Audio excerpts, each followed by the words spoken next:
obrazovanje, ali i mora da sprema bakalaureat, to je važno. Ali posle u 17-18 godina se čeka je vrlo brzo da ide, da isključi koleđ i da se formira jedna porodica. Kao znate vi, kada se živi bez tate, bez mama, automatično to je jedna reakcija. Jedan čovjek koji živi 12 godina bez tata traži vrlo brzo jedan venčan, da se venča, da imam porodica.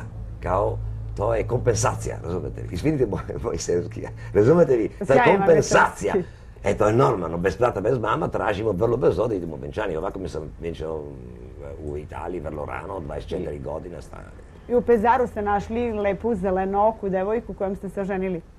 Molim vas to? U Pezaru ste našli lepu devojku zelenih očiju kojim... Ne u Pezaru, u Treviso. A u Treviso? Treviso, da, plava zeleni oči. Imam dobre informacije vi, jo. I s njom imate čerku? Da, imam čerku 30 godina, ona je advokat u Treviso. To je velika odgovornost i velika čast za mene. Ona me daje velike satisfakcije da bude jedan advokat u kući, kako da ne. To je uvijek interesantno, jedan advokat. Kako se družite s Elizabetom? Koliko često je vidite? Ne vidimo se puno, ali mi smo uvijek u kontaktu, kao ja također, zbog principa moja familija, ja sam također umetnik, nije pevač, kao također moj brat također. Mi smo dve operske reditelje, ali također moj brat ima svoje porodice, vidi dva puta godine, kao je u celu svijetu. Sad je u Los Angeles da režira Fanciullo West iz Puccinija. Ja sam bio u Padovi da režiram Nabucco.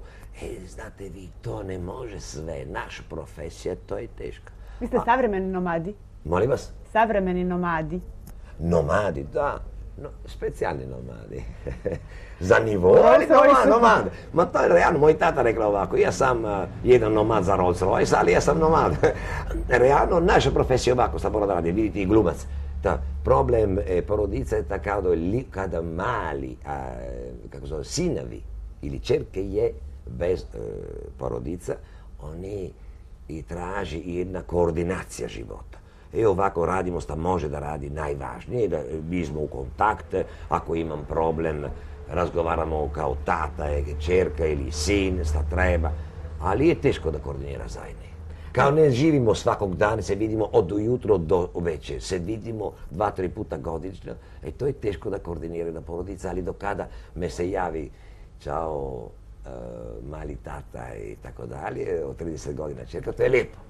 Gospodine Del Monaco, početak svog radnog veka počeli ste kao hotelijer. Bili ste najmlađi hotelijer u Francuskoj, možda i u svetu.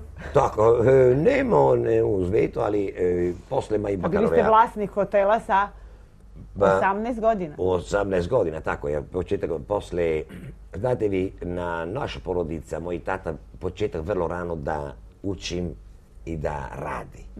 I ovako informiše svoji sinovi, na naš porodica, dragi sinovi, rekla moj otac, ne se ide da ulici u kafani, ili se ide u univerziteta, ili se radi kod naše ovako. To bila ova generacija.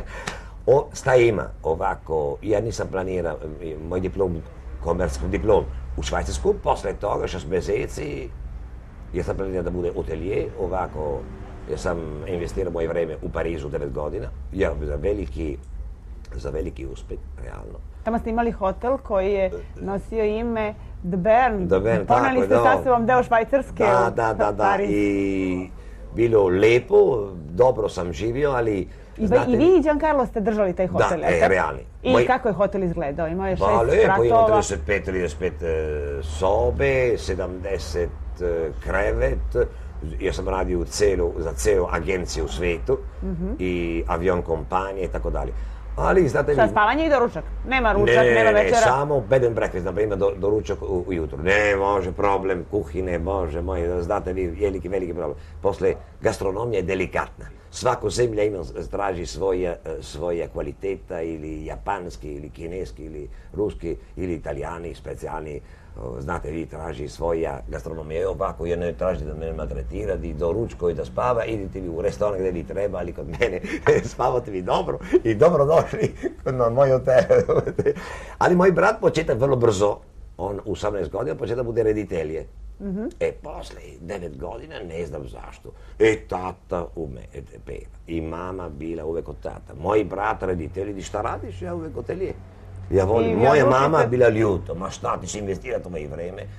Moj tata također ima šta radiš, ma neverovatno. Naša profesija je jako teška. I dakle, prodate hotel, vratite tati dug, uzmete zaradu i šta radite sa zaradom? Posle sam početak da bude reditelj, ja sam debutirao u Cosenza, u jugu Italije, u Kalabrije, na Carmen. Veliki strah. Veliki, ne strah, to je adrenalina u 100.000 nivo. Ali, Bogu hvala, bilo pozitivno. I posle toga sam planirao da bude ponovo reditelj. Moj brat me gleda samo malo ovako, ali kao brat mene se pomogne puno, on ima velike iskustva. On režira oko 250 režije u celu svetu, bilo 2 puta upravnik u Bonske opere, u Kassel, u Italiji također. I ja sam bilo 2 puta direktor opere na Ova zemlja kao stranac. Bio sam Narodno pozorište direktor opere u 91. I Srpsko narodno pozorište na Novom Sadu, vi iz Novom Sadu. Također, odlično je pozorište, kvaliteta.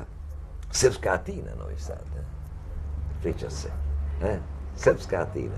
Kako ste se odlučili da postanete reditelj? Operski reditelj. Zašto, mislite vi? Ili šta ja sam... Šta vas je podstaklo da postanete operski reditelj? Počeli ste kao hotelijer i odjednom operski reditelj. Ma znate vi, kada sam bio hotelijer, ja sam bio uvijek u Parizu, imam veliki opera. Istovremeno je bilo jedan veliki upravnik, se zove Lieberman. On bilo ex-upravnik u Hamburg. I bilo istovremeno, kada sam živio tamo, gospodin Lieberman je fenomenalni upravnik i bili svetski program. Ja sam bilo, kada je živio slobodno, da vidi uvek šta je bilo u opera. E ovako da je bilo hotelijera i da vadili slobodno vreme u operi. I operi je bilo uvek moja, kako zove, imam srce, imam krv i polako da šta radiš ja kao hotelijer, ja mora da bude reditelj, ali koji nivo vidimo, ja sam probirao bilo ovako. Znate vi, to je, krv nije voda. A ja sam bilo protiv ideje moje tata i moja mama, ali ja sam zadovoljan da bude reditelj. Šta je važno u životu da radi šta je najbolje da radi za sebe. Zbog principu i zbog svoj krv, zbog svoje kulture, zbog svoj narod i zbog specijalno svoja familija, svoja porodica. Je li teško nositi prezime Del Monaco? Jako teško. Realno. Direktno. Ljudi traži ako da budemo dve reditelje kao Mario Del Monaco, ali to je druge, on bilo pevač, ali on traži ako budemo isti. Znate, Bogu hvala, nije pevamo. On peva za 3 generacije, ne tražimo više, pevač u kući. Ali, zbog, kako zove, prezime, ljudi se otvorene vrate na jedna ulica, puno pozorište otvore vrate za naš, na druga strana on traži kod naš 10 puta više za jedan drugi reditelj. Više, normalno. Ako da bude sin Orson Welles i Cyril Stronsen Olivier, to se plati jedan račun. Je lepo, se uči, ali da bude svetski nivo kao Mario, to je teško. Ali radimo stavno najbolje, ali precizni. Tražimo da dajemo naš potencijal, naš iskustva, škola. I to se uči vrlo dobro, realno. Opera se uči u Italiju, ali reditelje se uči u Nemačkoj. To je baza. I ovako moj brat početak tamo je bilo također moj profesor, kada sam bio sam kaže pre premijera, pred moj debut, ja sam bio svoj asistent u Nabucco, u Karlsruhe, jer sam vidio kako se radi 40 dana, ali 18 godina bio sam, da vidi kako se radi tehnični i precizni i bez greške. Kod naš greške ne može. To je direktno kao Formula 1. Kada se peva, ne može da ide nazad. Za poštovanje za televizija, za poštovanje za film, ali u film može da se montira, a ne se montira u operi. To je kao Formula 1. Kada ti početak ne može da stopira, i ti stopira da radi benzina ili ti stopira kao jedna greška ti ide dalje za tvoj cirkuit, razumete vi? Znate kad pogrešite i kad opera možda neće valjati i kad će publika umjesto cveća baciti paradajz? Pa realno. Realno jedan svako umetnik misli uvek, ako je realno i ako je pošteno preko sebe i nije prepotentno, ako je realno preko sebe, svako umetnik mislim uvek da bude nije lepo. Mislimo pozitivno, ali imam veliki strah svakog puta. Svako premijera. Ili imate u rezervi crveni frak? Ma da, imam dve džakete, imam 3 smoking. 2 beli i jedno crveni farbe Paradise. Niste ga koristili? Ne, da, ma to bilo sudbje, ja šalio uvek i ovako večeras vidimo bolje ako ide da ovo smoking, da Paradise, to je damask farba. I uvek je šala. To je filozofija. Znate, vi je teško. Publiko je prvi. Za poštovanje za žurnalista, kao vi, za poštovanje za štampa i tako dalje, ali znate vi, glas narod i glas Boga, priča se stari latinski. Narod je prvi, publika. On je prvi da daje uspeh ili nema. Ovako, ako ima aplauze, sedi u kući, zadovoljan, adrenalina u nivo. Karizma to je teško, ali se uči. Mora da vidi, mora da bude uvek kao u prvi dan u školi. Nije da bude prepotentni. Kao moj tata, kada interpretira Otello 427 puta da svoje istorije i 2600 predstave u glavno. U 30 godina imao je 2600 predstava, od kojih 427 puta Otello. On, posle 300 predstave Otello, on otišlo u Londonu da vidi Orson Welles, Sir Laurence Olivier. Znate vi, to je veliki umetnik, ali nije pevač. U London, ne znam, da dom, gde ima jedna veliki pozorište za glumci. To je istorični ljudi, glumici. Moj tata kada vidi to i posle interpretacije 300 puta Otello, rekla, Maja, sad ja sam uči koji je Otello. Šekspir Otello, nije Verdi. Zbog interpretacije. Jedna strana je opera, muzika. To je srce, temperament, komunikativno zbog naroda. Drugi je da bude rafiniran. Detalji.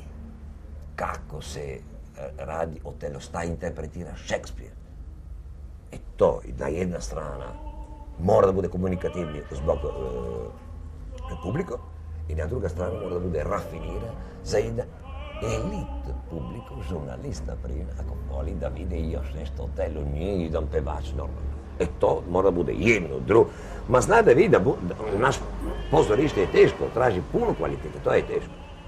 Vaš otac je govorio da pevaču treba 2 veka, jedan da uči da peva, a drugi da peva. Realno nije 2 veka, realno bilo 2 života. Dobro, ali generalno na života je oko 1 vek.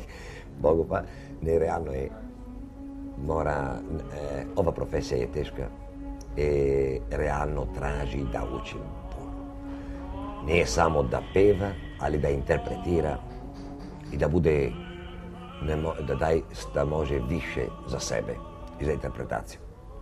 Sad je 20 godina umre moj otac i se radi još nešto u svijet. Moj brat, na primjer, pre 10 dana u Miljanske skale prezentira jednu knjige oko 1000 strane istorija moj otac. Ja 4 dana kasnije sam radio jednu Nabucco blizu Padova, 50 km iz Verona, na svoje ime. Ali to bilo, Bogu hvala, uspeh. I bilo jedna operska jugoslovenska pevačica, se zove Ana Lačković, kod naš, italijanski ansambl. To bilo veliki uspeh. Bilo mi je drago ako ona gospođa, jer sam prezentirao ova gospođa u Italiju i bilo veliki uspjeh, ona bila također jako talentovanje pevačica. Ona je inače ćerka primadone Olge Milošević koja je pevala sa vašim ocem ovde u Beogradu, pa se tako istorija nastavlja. Vi ne pevate zajedno, ali radite zajedno sa ćerkom. Tak, to je sudbine. Moj otac peva u beogradske opere Otello za gospođu Olga Milošević i